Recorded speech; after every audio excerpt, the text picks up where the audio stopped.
Episode 10, Sonic's Nightmare. Oh, will this be like issue 51? A nightmare episode, this'll be interesting. The show has negative continuity, so it doesn't matter if it's just a dream. After Sonic hears Sally when she called him an idiot, he sees her being kidnapped, and suddenly gets trapped in mud that he calls Mega Muck, which at least feels more original at being brown and not pink like in the game. After Sonic falls down a bridge, he wakes up at the start of the episode, and Rotor tells Sonic that Sally told him dreams are about personal fears. So deep down, Sonic's scared of failing Sally. Nicole replays the intercepted Robotnik transmission about cloud seeding. So does he want to create acid rain? Yup. I'm glad Sonic lampshaded that Robotnik already does this. Rotor says it's probably a trap, and Sally says that if the Nimbus Island is inhabited, the heroes have to warn the people there. Wait, there are 3 people on Mobius who aren't roboticized yet that they could warn? So does Robotnik not actually rule the whole world and just Mobotropolis, which contradicts the previous episode? That's more realistic if it's true. Rotor's closet has some junk fall over on him because he wasn't smart enough to think to build a better shed. He throws a knight's torso at Antoine and he throws it away for some reason. For some reason, Sally's voice sounds robotic when she wears the SwapBot helmet, and she scares Tails away because of it. I guess even a perfectionist needs to let loose with a prank every once in a while. The heroes disguise themselves as SwapBots, even Antoine. You know, when I saw him throw away the torso armor, I was thinking that he should wear it all the time to be more protected on missions. Bunny uses her super strength to bring down a door in an airship as some SwapBots walk towards them. Sally plugs in Nicole and tells her to access the Cloudburster security code. I guess it won't be that easy because it's early in the episode. Antoine somehow trips, which forces the concept of his helmet falling off, and Bunny cowardly puts her arms up instead of fighting the robots with her super strength and SwapBot armor. What is she thinking? Sally also was an idiot because she didn't think to put the helmet on and at least try to disguise herself before the robots could find her. Somehow I'm expected to believe that the heroes all got captured, even though they were all wearing SwapBot armor, and should have been able to fight everyone off. Okay, the other SwapBots were holding laser guns, but still, come on! Antoine never should have tripped. What did he even trip on? If his only reason for existing is to inconvenience the heroes, then he really should have been roboticized. The heroes would have been better off. At least villains are honest about screwing things up for the heroes. Robotnik approaches the heroes and insists that patience is one of his strong points. Really? Eggman said he hated being patient in the comic, and that felt more in character for him. Sonic sees a blimp is caught on camera by Snively, and he sees the heroes across the lake. So are they just dummies meant to fool him? They're not supposed to be outside and they're not moving. Snively presses a button as Sonic's running through a weird looking tunnel, and he gets followed by a flying fireball. He jumps into the water so he can be put out, and then he screams at seeing a pipe fall and does it again when a blimp flies towards him. He gets surrounded by SwapBots and stands there like an idiot instead of spin dashing and destroy them. Because of this, he backed away like a coward and briefly got caught in the mud. Sonic is such an incompetent idiot in this show. He feels like a parody of himself. He's a complete idiot and a wimp who runs away from all the robots. How is this not a problem? Unfortunately, this was only briefly as he sends them into the water with his speed. Then Sonic sees the heroes in the electrified bars. Sally actually has to tell Sonic not to touch the electrified bars. Really?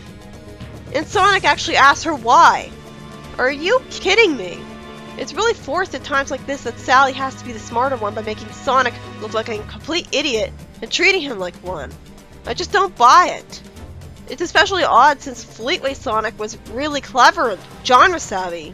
Plus, it's awful hypocritical of Sally since she was stupid enough to touch the electrified bars. Sonic remembers his bad dreams, so the dream gets to be a Chekhov's gun. The heroes talk as if they can see his facial expression when he's daydreaming, even though, you know, they're behind him. Sonic's having such a vivid memory of his bad dream that it's like he's having a PTSD flashback since he can't hear the heroes talking behind him at all and is totally absorbed in the dream. Was this really necessary? How can you have a PTSD flashback of a dream?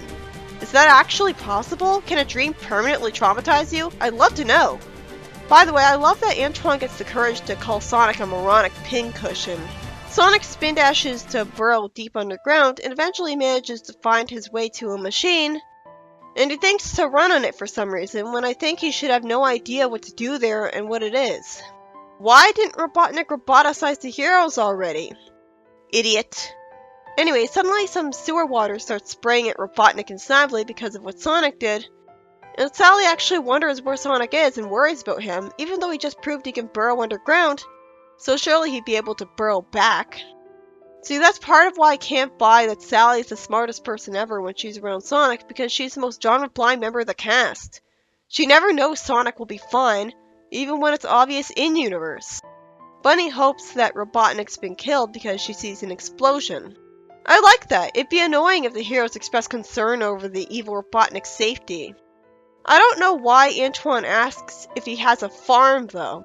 Because clearly Bunny's saying that he just bought the farm, interpreted literally, would mean that he would just now have a farm and doesn't have a farm normally. Plus, it's clear from the context what she's saying. And as someone trying to learn another language, you learn quick that context can be really helpful in telling you what even weird idioms are supposed to mean. Antoine's just too bad at English to be believable. As the island starts sinking, a tower falls over, and Sonic gives Sally a ring. She holds it against the electrified bar, and she has a hard time holding onto the ring, so the other heroes grab onto it as well. Eventually, the ring gets rid of the electrified bars and the roof above it through the power of bullshit, because that's what rings do. Maybe if Sonic said that rings can absorb energy, I'd buy it. Or if Sonic just spin dashed at the cage, because he can move at Sonic speed after all. Do you have any idea how fast that is? Sally kisses him. I guess she's into the friends with benefits thing in the show too, since they're not dating. And Sonic tells his friends to hold on, and he boosts away with them. Sally wishes she knew if Robotnik was alive, and then she hopes that Sonic will think before he acts because of his dream. After Sonic predictably falls asleep sitting up against Sally, which is just ridiculous, I take hours to get to sleep. It turns out Sonic wasn't talking about Sally in his sleep, but about a chili dog, which I started suspecting pretty soon because he was speaking a bit over the top to talk about a girl. I was just as annoyed as Sally was. That wasn't a funny joke. In fact, this show hasn't made me laugh once after watching all the episodes, which is a problem with Antoine's entire existence is as an attempt at comedy relief. It's still good, just not for comedy, just for action. Okay, so this story was about Sonic having a nightmare, but it didn't actually factor into the plot at all, aside from giving Sonic PTSD for a little moment from a dream, which was fascinating but completely ridiculous. Sonic had no reason to think to spin dash underground and run on a thing to save the day. I have no idea how Robotnik lost after that. I guess Sonic overloaded a machine with electricity from his running, but how was he even supposed to know that machine was there, let alone what it did? And Antoine shouldn't be allowed on missions anymore. How did he manage to trip on nothing? His whole role in the show and early comic is forced, because he contributes nothing. Here he's just an inconvenience getting the heroes captured, even when they're wearing SWAT-bot armor, and yet they still don't kick him out of the Freedom Fighters. What reason do they have to keep him around at this point? Is Sally really that attached to this annoying wuss that has nothing good about him at all? Was she really that close to him as a childhood friend that she'll insist on him risking his life as an incompetent hero? Why? At least with Fleetway they explained that Amy had to join the heroes for her own protection because she associated with Sonic, which was illegal under Robotnik. But Antoine's safe in a whole town that Robotnik hasn't located. He doesn't need to live in their base. Tommy Turtle is such a better character than Antoine in this show. He's not extremely irritating and useless. He has done a whole bunch of things that are more useful than he did. You know it's bad when he'd actually be a better character if he was more about being a rude rival to Sonic and less about being a useless cowardly wuss. Jeffrey might be a better character than him. I'd forgive him being a jerk to Sonic if he was at least competent every time he showed up, instead of wishing he was killed off. At least Jeffrey St. John could be assumed to be doing useful stuff off screen against Robotnik, and was brave and had tools like a net shooter, and Flint gave him cool magical powers. So I respect him enough that When he was a jerk to Sonic, I still didn't find him nails on a chalkboard like Antoine, who only exists to pad out the runtime acting scared and screwing up. I don't hate him just because he's French and thus an ethnic scrappy. I hate him because he's useless. That just reflects badly on him even more. An antagonistic hero is still better than this. People hate Dulcie the Dragon, but honestly, at this point I think I'd like her more. At least she'd actually be useful instead of only existing to go, I'm scared, I'm gonna screw things up for the heroes. She has fire breath. People can ride on her. She flies. She has a personality. Even if her design kinda sucks. And Sonic taunting him feels weak because Antoine doesn't do anything antagonistic to him to provoke that, to make it feel cathartic and satisfying at all. Sonic doesn't save his insults for the moments where he screws up. He doesn't save his insults for when Antoine's a jerk to him. His biggest screw up yet, Sonic didn't even talk to him about it. I didn't want to complain about Antoine for 3 paragraphs, but he's the entire reason the heroes got captured because he tripped on nothing. On a mission they shouldn't have felt he was necessary on at all. Meaning that everything about his screw-ups feels forced because he shouldn't even be on the team at this point. I could understand if he had a special skill, like he could shoot lasers out of his eyes. But he can't, and so it had to be just Sonic saving the day because of it, in a completely incomprehensible way where he knows to do something for no reason. That's not using your brains, that's trying some random shit on a whim out of desperation.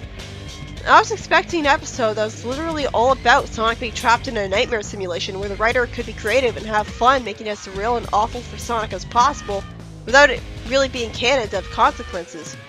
But for once, the comic outdid the show on that front, and I don't even really like that issue.